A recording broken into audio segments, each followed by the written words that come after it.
Well, hello. Welcome to Sharing the Chair, Sunshine Cathedral's weekly interview program where I talk to religious leaders from all over. Getting just a little bit late start today. We had some connection issues, but we're all here now, all on. Plus, here in the tropics, the weather, whatever, but we're here. Thanks for waiting on us. Here we are. Um, and I have a very special guest today. We have the Reverend Sheila Mckeithen with us today. She is a communion head. She is the president of the Universal Foundation for Better Living, which was founded by the late Reverend Dr. Johnny Coleman. And then her immediate predecessor was the late Reverend Dr. Mary Tumpkin, who was a Bible scholar on top of everything else. And then Reverend Sheila was a lawyer in a previous part of her life. And now she leads a church in Kingston, Jamaica, as well as an entire global movement. So we're just so excited to have Reverend Sheila with us today. Reverend Sheila, say hi to folks. Hi, everybody. Thank you so much for joining us. Thank you, Rev, for inviting me. And thank you, Reverend Rob, for fixing and making all of this happen. He's our engineer / producer, makes it all happen. Yes. And you and I can see his photo. No one else can see him. I made that mistake weeks and weeks ago when I said, oh, look at this handsome photo of my husband. And everybody's like, what? What are you talking about? So you and I can see him. Nobody else can see him. So, well, anyway, Reverend Sheila leads the UFBL. And somehow, and I say this to all of the UFBL pastors I talk to, somehow it's in their, I don't know if it's in their training, if it's in their culture, if it's in the founding vision, I don't know. But UFBL does a really good job, better than almost anyone else, of combining the feel of sort of traditional worship with practical metaphysics. And not only and most sort of New Thought people, they think of themselves as teachers, and you get a lot of teaching in UFBL, but they are also preachers. The UFBL pastors, homiletics is an art. It's not just sharing information. It is a way of performing a truth so that the people who hear it also embody it. And UFBL does that. Any group can have someone who does that, but they seem to almost universally do that. I am a big fan of the work of UFBL. And it probably has something to do with their three iconic leaders they've had so far, Reverend Johnny and Reverend Mary, and now Reverend Sheila. So thanks for being with us. We've got some big questions for you. I put you 6 weeks into this so that we could work out all our kinks and know what we were doing. And we wanted by this time to really have a heavy hitter. So no softball questions for you. Oh, please give me softball questions. So let me ask you this. These are things that are on people's minds.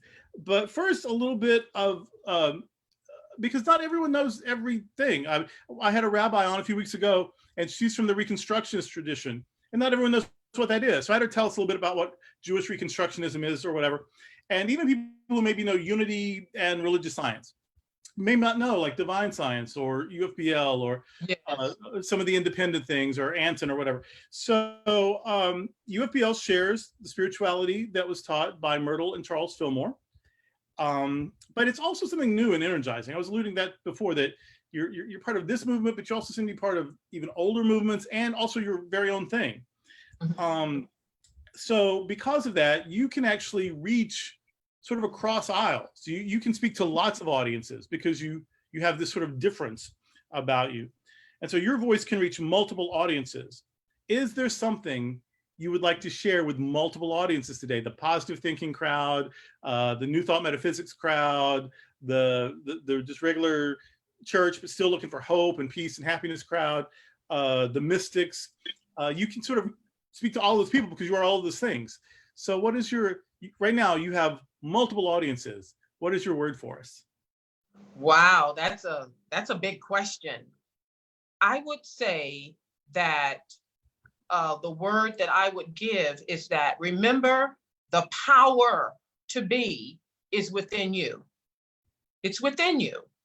It's not outside of you. It is within you. And everything that you bring to the table, your experiences, whether you've labeled them good, bad, or indifferent, that all of those experiences make you who you are, the unique you that you are. You are not junk, you are not trash. And if you say, I can't breathe, somebody ought to listen. Right. So you matter. Right, right. No matter where you come from, you matter. And the universal spiritual principles that we share in the Universal Foundation for Better Living, they're called universal principles because, spiritual principles, because they are universal in application. And at the core of the teachings is love. Because without love, you're not going anywhere and you're doing nothing. Paul wrote that in the letter to the Corinthians, to the letter at Corinth, as recorded in the 13th chapter of Corinthians, 1 Corinthians, as you know, Reverend Durrell. And so I would say that would be the word. That would be it. I cornered our founder, Dr. Johnny Coleman, because we had the blessing of walking with her and talking with her. And I shared space with her on the board of directors for many, many years. Even while I was in Miami with the woman who would succeed her, the Reverend Dr. Mary Tumpkin. And I was brought up under Reverend Mary Tumpkin. She's my spiritual mother. But I cornered Dr. Johnny one day and I said to her, if you could boil down your years of ministry, more than 50 years in ministry as a woman, if you could boil down your teaching to one spiritual nugget, what would it be? And she looked at me. She didn't answer. The break ended. We went back to the meeting. And then when it was time to break for lunch, we went downstairs. We were wherever we were. And she looked at me and she did this. And I went over and she asked me to sit next to her. And I sat next to her. And she just turned to me. She didn't repeat the question I asked at all. She just turned to me and she said, and I quote, know who you are. Mm. Wow. Know who you are. So when you know who you are, then you know what your entitlement is. Right. You know that you are an heir, H-E-I-R. And an heir means that you have an inheritance. And that is a spiritual inheritance. And nobody can take that inheritance away from you. You can deny it for yourself. You can allow other people to talk you out of it.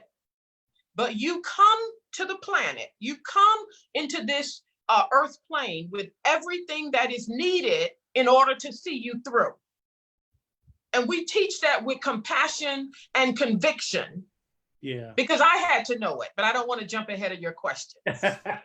Yeah, we were going to get to what you know, and when you learned it, that's for real. I want to tell you, I don't think I've ever told you this. I may not have told anyone in UFBL this. Robert, my husband and I, we learned about UFBL and Johnny Coleman. Actually, Johnny Coleman before the organization. In the early 2000s, we were at a conference in Atlanta, and it wasn't Balm and Gilead, maybe it was. Anyway, it was some sort of HIV/AIDS conference in Atlanta, and we bought, remember VHS tapes? We bought some tapes, and there was this service that was done at a church in either Queens or Brooklyn, New York, and it was a big service at an AME church, a Methodist church in New York, and it was just one speaker after another. And T.D. Jakes was there, and the dean of the National Cathedral was there, and they all were speaking brilliantly. And then comes the Reverend Dr. Johnny Coleman. We didn't know her. There was this woman, she just regal. She had like lace collar all around. Her hair was perfect. She had big glasses. She had pearls. She just, you had to notice her. She just filled up, she stood in the pulpit, she just took up with just grace and dignity and power. And she spoke 15, 20 minutes, same as everybody else, didn't take a minute longer, and she didn't need any longer than that. She just opened her mouth and out came this stuff. And she said stuff that nobody was saying in those days. So this was maybe 2000, 2001, 1999, something like that. It was, and so that was, and so that tape would have been from years before, 2 or 3 years before. So they were still working out meds and whatnot. and everyone is doing what they do, and they're being positive and encouraging and speaking truth to power and whatever. But she's the only one who stood at that pulpit and said, "You don't have to die." Mm-hmm. She's the only one who said that. Yeah. She said, "You do not have to die." And she told her story. She said she spoke to Bishop T.D. Jakes, and she called him Jakes. I don't know if they were friends or what. She just said, "But Jakes," and she told him something nice or whatever. But she just was in charge. She knew who she was, and her whole. I don't think she said those words, but she let people know who they were. And they were people who, in this crisis, had more choices than maybe they had considered. Absolutely. And that was my introduction to Johnny Coleman. I never met her personally. I'm sad for that. But this tape where she stood in the pulpit of someone else's church at a conference and just told people who maybe never heard that before, "You don't have to die." Absolutely. That was my introduction to the ministry you now lead. That's a great introduction, because as you know, the foundation or cornerstone of New Thought is spiritual healing. Mm-hmm. Well, let's come back because I want in sort of a personal note. So we'll come back to healing, but I do want to get into New Thought. We're all very ecumenical these days. We have to. The world is smaller. We all have to work with each other, and so we know more about each other than maybe we would have known 50 years ago. Right. Because we are working side by side. We're sharing resources and all of that, and so what I've found in New Thought is there's at least two streams. And there's the stream, a lot of our founders in the late 19th century and early 20th century, they were feminists, they were progressives. A lot of the movements were founded by women. Unity was co-founded by a woman. And even that was unheard of at the time. And so it was sort of it was empowering. Most of Mary Annie Baker's practitioners were women. I mean, it was just unheard of, these things. And so there was this stream, and I like to think that I'm part of the stream that says, because God is one and we're all one, we look out for each other and we see the God in each other, and we don't tolerate injustice and unfairness. But there's also another stream where it seems to be like, well, if I just have my consciousness right, then everything's gonna work out for me. And that's what it's about. And then if I have my stuff together, other people will follow. So it's good for you, for me to get ahead. And I'm not judging that. I'm not even saying that's wrong. I'm just saying that's not how that. And there's even ways of that even seems right, I guess. I don't know. But there is a strand of New Thought that seems to steer people away, or at least not encourage compassion, empathy. There was Agnes Sanford. Some people think she was New Thought, and some people think she was charismatic. What's a label? But she used to say, or she wrote in one of her books, that the day will come that your consciousness will be where you can just say, when an illness comes along, illness go away, and it'll go away. You're a lie. You're not even true. So I don't have to deal with you. Just go away. She said, but it's a process to get there. And a lot of us may not even get there in our lifetime. So she said, it's like if you plant a peach tree and you take care of it, eventually it's going to yield peaches. But in the meantime, you don't have to be peachless. You go to the market and you get peaches. Right. And so that's me. Yeah, I think it's possible that we could just all be like the great enlightened masters, but on the way, we can help each other. So that does lead me to the news of the day. We do know that there is, some people say it's getting worse. Some people saying it's just getting more exposure. We're just knowing how bad it's always been. But the problem of violent racism, and we could talk about misogyny or homophobia or hurting the environment, or pick your ism. But I really want today, I mean, let's really deal with because people are dying. People are being killed by authorities, people that should protect them, and they're dying. Yes. And so what is the New Thought approach to that? Some people think, well, you shouldn't really dwell too much on that, because if you focus on the problem, you're making the problem worse. I'm from the school of thought that says you can't heal a problem you won't name. So you're a big leader in New Thought. You're an authority. You're one of the voices of New Thought. Help us with this. We want to be spiritual. We want to be compassionate. We want to do the right thing. What are we supposed to do? There's so much just hate and meanness and ignorance. And New Thoughters, how are we to approach that? You know, that's a huge question. And people may be all over the spectrum, as you said, as it relates to a response. So I will give you my response. I believe that there is a reason why every Sunday in any of our churches in the Universal Foundation for Better Living that you enter into, we have a statement. It's an affirmative statement, and it will be some affirmation of truth, but it will be followed by these words: I am one with God. I am one with all people. I am one with all life. I am one with the one. And so really what you're asking me is then, how do I live true to that? That's my question I ask myself. How do I live true to I am one with God, I'm one with all people, I'm one with all life? And for Sheila Mckeithen, I must call out error. I call it out. Just like you spoke and said, Agnes Sanford, who's a great writer, by the way, which said that there is a time when you can say, you're a liar, get out of here, and it will be gone. And that has happened to all of us on some level, I would hope. I know it's happened for me. And therefore, what that means is that I call out error. It is wrong. As a trained police officer, I have gone through the academy in South Florida. And therefore, I know police procedures. I used to train police. So I speak from that background. I speak from a background of criminology, where I have a first degree.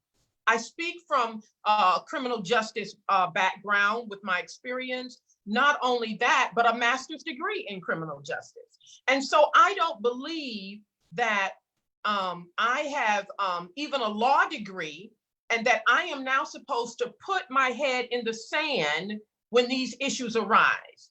And I say, and I have in my conversation all the time with God, why do I know this stuff? Why do I see things differently than the average person? And I have been told, because you have training that others don't have, and therefore use your voice to help educate others. So George Floyd is a child of God, and so is the police officer who put his foot on his neck. But that does not excuse the police officer from that using that procedure, when in fact the voices around him warned him something's going on, stop, release your knee. There's nothing in police training that says you do that to a person. Mm-hmm. So why did that happen? Why is that? And I could go on and on and on. And I think, first of all, people don't want to face what they're seeing in the world. Mm-hmm. You can face it. I have faced spots on my skin that would have been an indication of a former illness coming back. And I had to face it and say, you liar, you. The great writer James Baldwin said it like this: how can you fix what you won't face? Exactly. If you don't acknowledge and say you are a liar,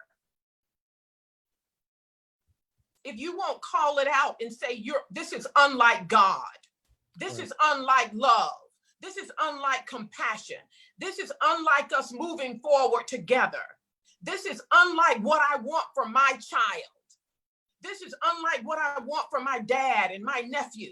And that's what the voices are saying. Yeah. Would you want that to happen to your child? Of course not. Of course not. And so therefore you shouldn't want it to happen to George Floyd or anyone else.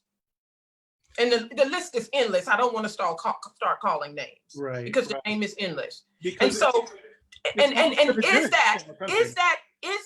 that reflective of the kingdom of heaven, the kingdom of expansion, the kingdom of peace, the kingdom of joy that you say you believe in? And then how do we help each other? How do we help each other to be free of the imprisonment of hate and racism if you won't say anything? It's like if I stood with you and you said, you spoke a racist joke, or you spoke against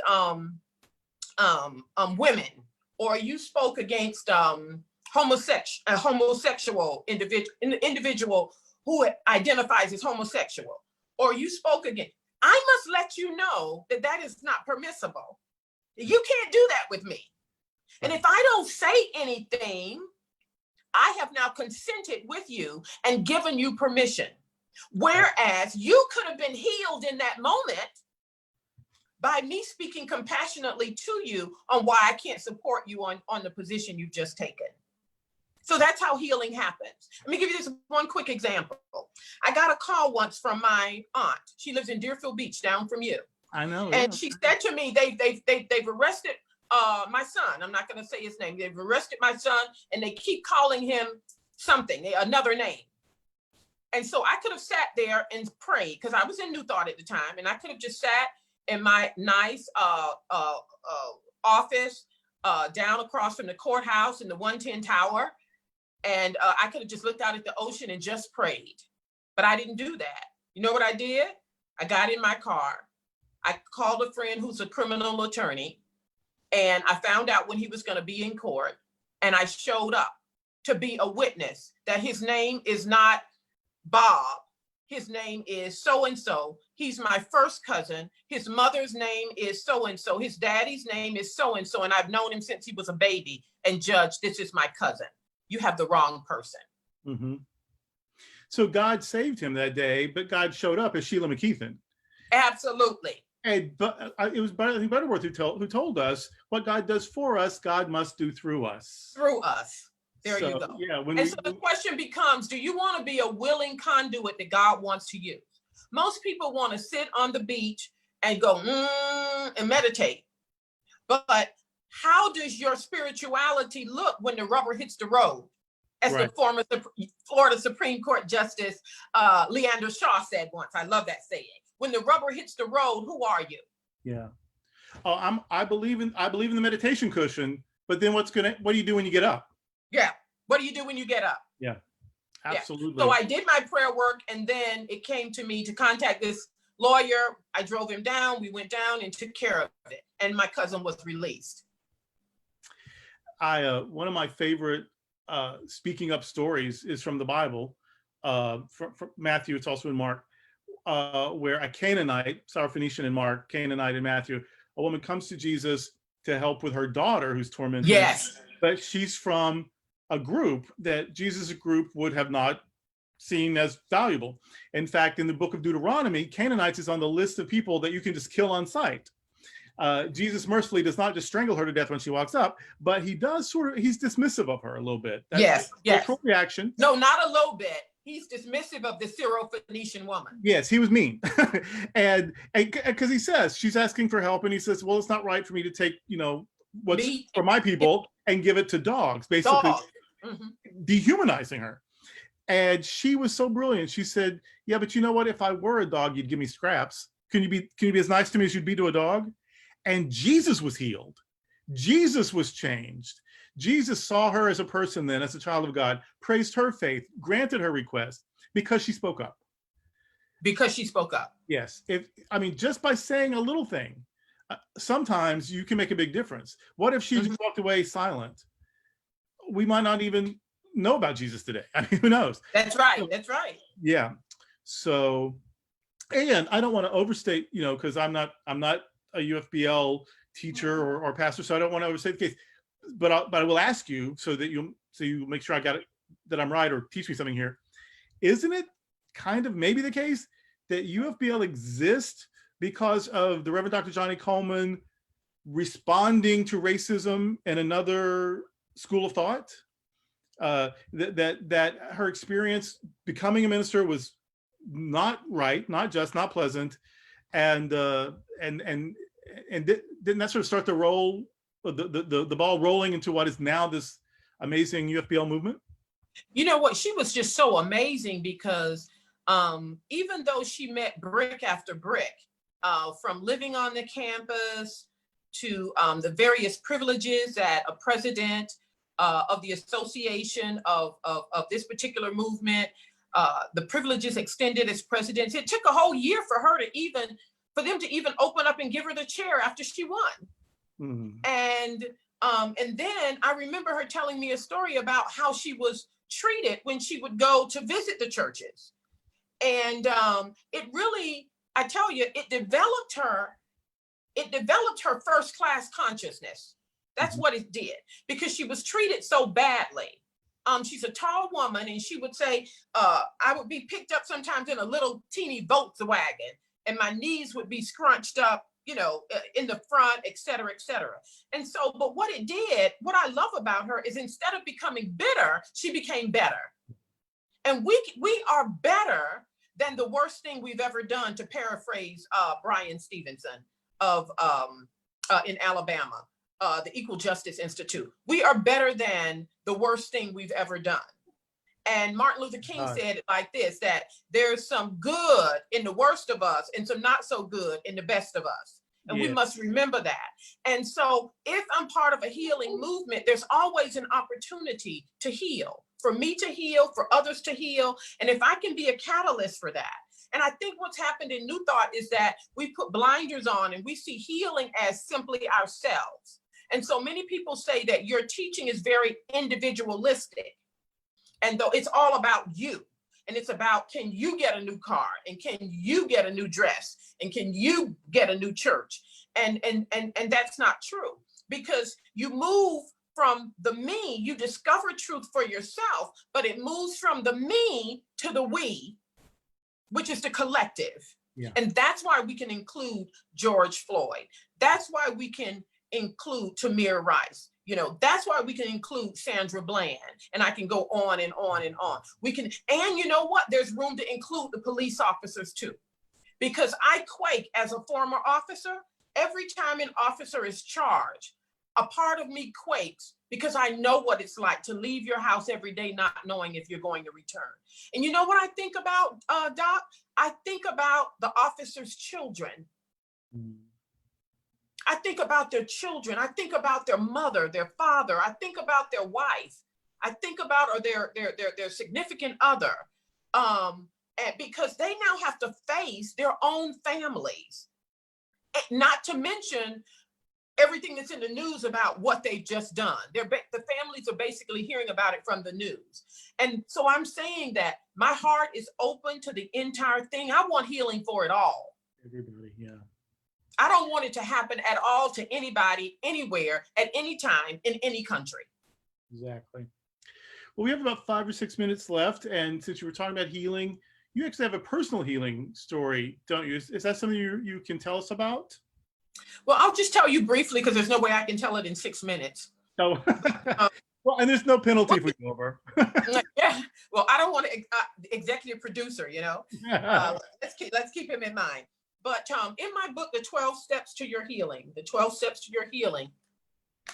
I outlined 12 steps that came to me to heal yourself and heal your life and deal with you and whatever your issues are, and to heal with hurts and to just heal. So I was an officer, police officer, right there in Broward County, where you are, because that's my home county. That's where I was born, bred, lived, educated. And one day I wasn't feeling well. And so I went to the doctor, and the doctor said to me just plainly that, I don't know how you're standing in front of me. You should already be dead, because you don't have enough of whatever in your body. And I don't understand why you haven't gone into cardiac arrest and why you're not dead. So I looked at him. He says, you have to get to the hospital right away. I said, okay. I walked outside and I went home. I think it's the best thing I did, because I didn't panic. I went home because I wanted to lock up my condo, call my dad, and let him drive me so I could leave my car. I mean, this is how my brain works. And so we get to the hospital. Long story short, I'm in the hospital like 2 months. They say, we can't do anything to help you. Your insurance company is going to send you to New York. So I go to New York and I stay in New York. I'm hospitalized. And long story short is that I had to learn how to walk again. I came through prognosis that I had less than 6 days to live. And, but I'm here today. because I didn't believe my life was over. I didn't know what life was about. So I thought, well, I just got here. So how could I be leaving already? What was the point? And so one of the things that happened for me is that I had been on this search on what is life about. You said, get the car, I got the car. You said, get the job, I got the job. My boss was leaving. I was going to head the Miami office of the Auditor General's office. I was going to head it. And I was just turning 25.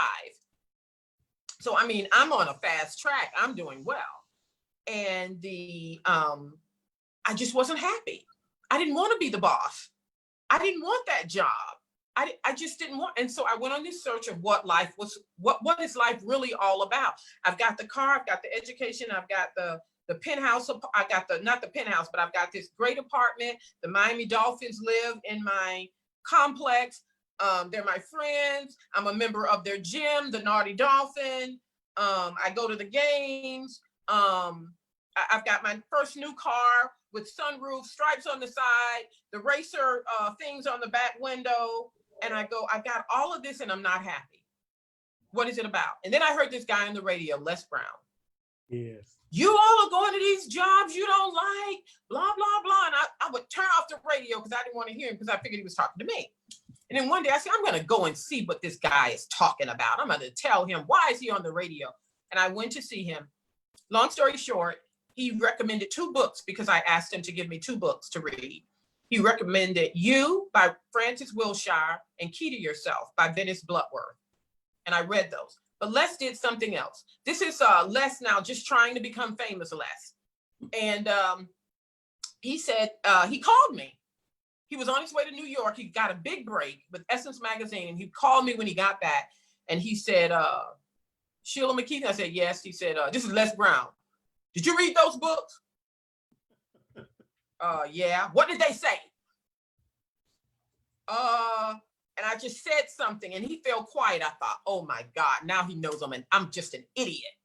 And he said, oh my God, you are going to be a fabulous New Thought teacher. And I said to myself, oh my God, this is a madman and he has my telephone number. Because I never heard New Thought. I didn't know what that was. I thought, oh my God, and now he's got my telephone number. Oh my goodness. And he said, I'm inviting you to church. And he invited me to Reverend Mary Tompkins' church. She was just starting. It was the first Sunday. And the rest is history. Wow. And you're still well. You're still a picture of health. And helping other people thrive. And helping other people thrive and move through illness. And people who have been given death sentences and saying, you know, do you want to die? Do you want to? Because like you said, Johnny said, you don't have to. It is not God's will that you die. God's will is that you live a healthy, happy, and prosperous life. And that's God's will for each one of us. Yeah. You know, even in the, again, I mentioned Deuteronomy earlier, the book of Deuteronomy, where it says Moses died at 120, but he died healthy. He wasn't sick. He lived a long life. Mm-hmm. Absolutely. And then he died. Yeah, he said his vision was clear. He had his vigor, which could mean a lot of things, but he was in good shape. He lived a long life, and then he was done. Yeah, and then he was done. I had a friend that just did that. I had a dear friend that just did that on the west coast of Florida. Nothing wrong. Just saw the world, didn't want to be here anymore. Went to the bed, went to sleep. Yeah. Nothing wrong. Just didn't want to be a part of all that's happening. Wow. And decided to leave. And that's how much power we have. Yes. Well, so if you have that kind of power, we must look at how are we using it. Every single one of us have known that relative or loved one who outlived hospice by a month or two until the grandkid could make it from Germany, or who in a coma heard that everything was okay and all the stuff was taken care of and they died that day. I mean, we know that people are at choice way more than we even realize, even though it's happening all around us all the time. It's happening all the time. But sometimes we forget. Yeah. We forget. Yeah, we fall into that slumber of forgetfulness. And the thing is to stay conscious and awake. So I lived 95, 100, 110 years. I died doing something I love. You know, maybe I died at the intermission at a Broadway show. I'm doing something I love, and then I check out, make my transition from this world to the next.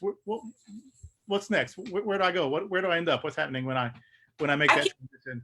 I can't answer that for you. I can answer it for me though. Okay, tell me where you're going. Okay. Yeah. I was in the hospital in New York and I was really tired. And I said, okay, this is it. I'm just tired. And I'm gonna lay here and I'm gonna leave. I'm gonna just leave my body, which meant I'm just gonna die. No, I said that. Okay. And so I laid back and a voice said to me, very nice voice, okay, you'll do it later. Later, I started arguing. Later, what does that mean? That means I got to go back and do all the stuff I've already gone through, all the stuff in Florida, and come back up to New York and then start all over and still meet where I am? No.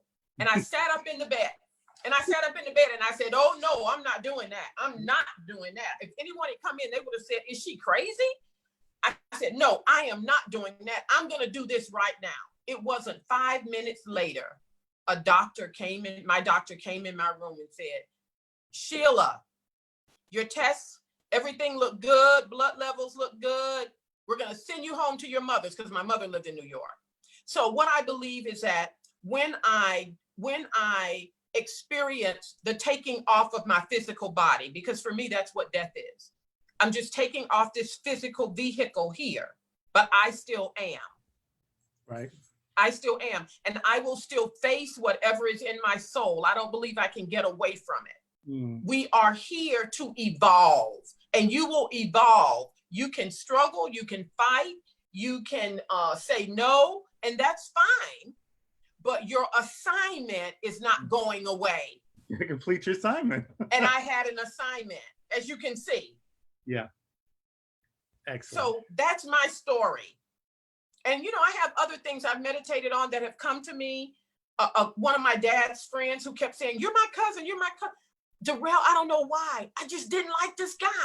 And I would say, but Sheila, this guy's never done anything to you. He's never said anything to you. I said, but I just don't like this guy. I went to jury duty in Broward County. Guess who was there? The guy. The guy. And he would just come and say, oh, you're my cousin and you're this. He was a nice guy. But it was just, I didn't like the guy. So I took it into meditation. I said, God, this guy's done nothing to me. Why? And one night I had a dream.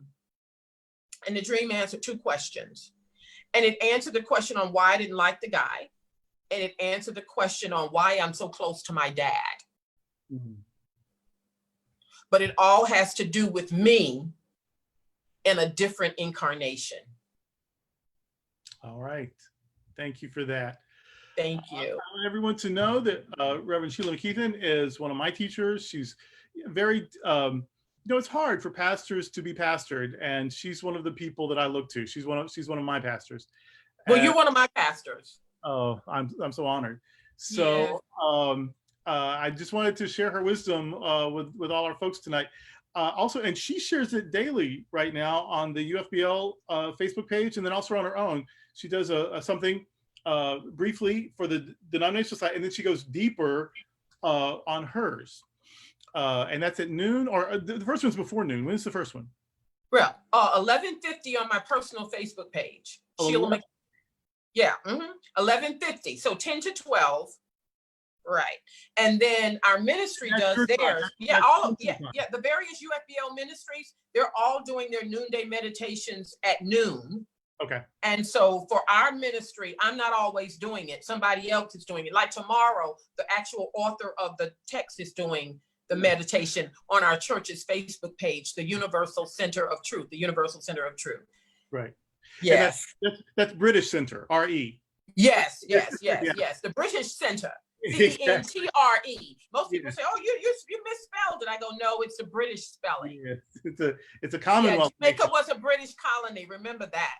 Yeah, it's a Commonwealth nation. So if you loved her tonight, and of course you did, you can hear more of her and her colleagues on Facebook every day.